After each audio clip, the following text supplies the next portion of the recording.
What's up guys, Syiler here, and we're going to be taking a brief look at Megaera. This is a fight coming in the Throne of Thunder raid in 5.2. Now, we didn't fully get to test this fight, nor figure out what we were really doing, but I'll go through what sort of happens in the fight and what we were doing to get as far as we did.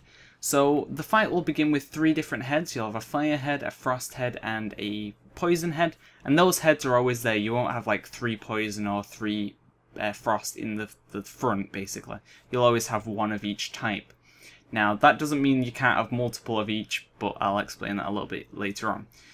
Now, when you first pull the boss, it'll go into a rampage because there's 3 heads alive, and that means they'll all be throwing out fireballs and frost balls and poison balls everywhere until a head's killed. And now that'll do a lot of damage, so I recommend sort of stacking up and burning one head for that, just to get through it.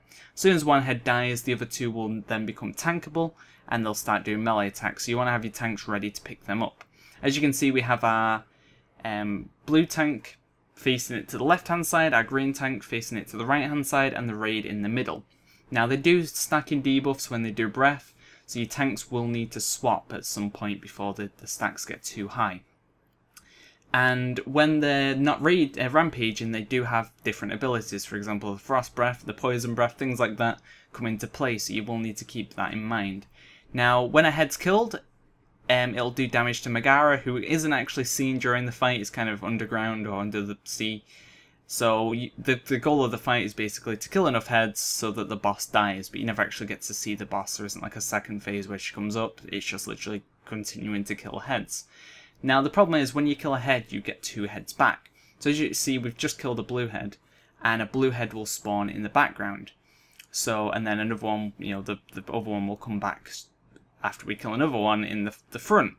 So, the longer the fight goes on, the more heads you're going to have, and the more damage that's going to be caused. Now, the heads in the background can't be killed or attacked, so keep that in mind, and they will do different abilities to the heads in the front that you'll need to keep in mind of as well.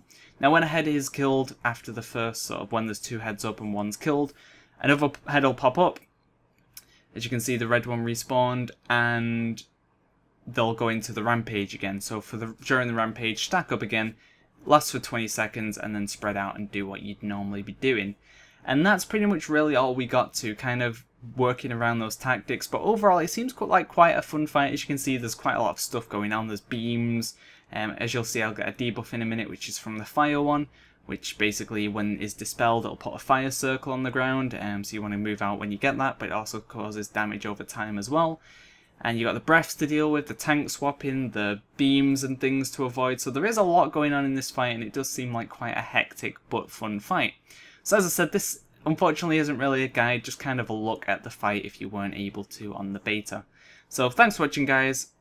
See ya!